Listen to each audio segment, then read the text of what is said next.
Friends, ఈరోజు bagara rice చేస్తున్నాం. First oil కాగాక షాజీరా, మరాఠీ మొగ్గ, బిర్యానీ ఆకు వేసుకోవాలి. తర్వాత పచ్చిమిర్చి, ఉల్లిపాయలు, కరివేపాకు, కొంచెం ఫ్రెష్గా నూరుకున్న అల్లం వెల్లిపాయ.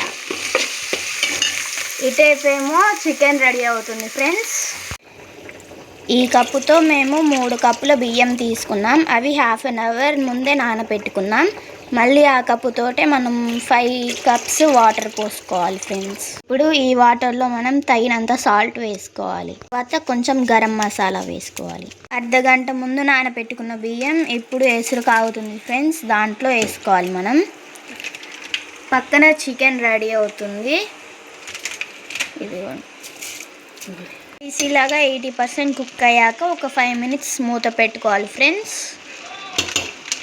మన బగారా రైస్ కంప్లీట్ అయిపోయింది ఫ్రెండ్స్. చూడండి ఎంత పలుగ్గా వచ్చిందో.